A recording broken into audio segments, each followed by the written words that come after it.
Some years ago, I traveled up to a wolf sanctuary. There I was led to an enclosure by a biologist named Jack. These wolves were called the Connecticut's.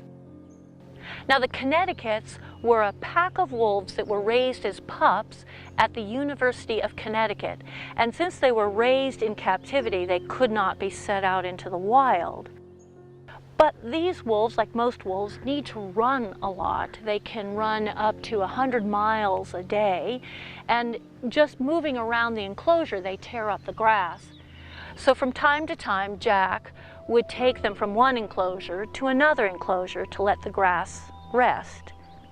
One day he thought he would try out a choke chain, and he came into the enclosure and put the choke chain around the alpha female's neck. And she did what you or I would do if I put a chain around your neck. She panicked, and she ran to the edge of that chain, and it cinched up around her neck and pulled her weight from under her. She got up again in a panic and ran the other direction, and the chain cinched even tighter around her neck. And Jack thought in a moment, I've got to do something else she'll kill herself on the end of this chain.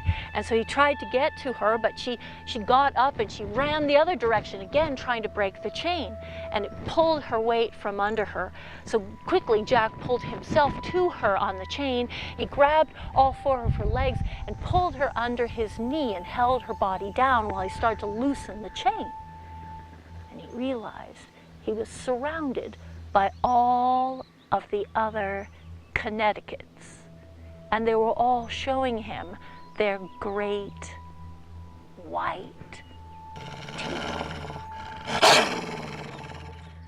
And you can believe me, when you see a wolf's white teeth against those red gums, you understand why they create stories like Little Red Riding Hood.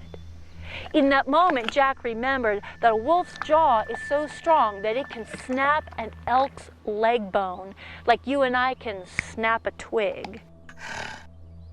And an elk's leg bone is about 5 times denser than a human leg bone. Just as he was remembering this little bit of information, the alpha male leapt onto his leg, surrounding his leg.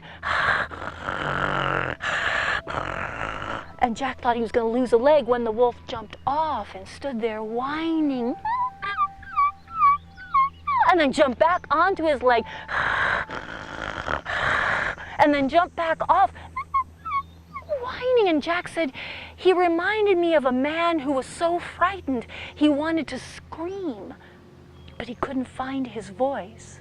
And just in that moment, Jack pulled the leash off the alpha female and let her go. Instantly, the wolves all were running next to each other, rubbing their bodies against each other. Around the enclosure they went. They came next to him. They were wagging their tails and rubbing their bodies against his leg.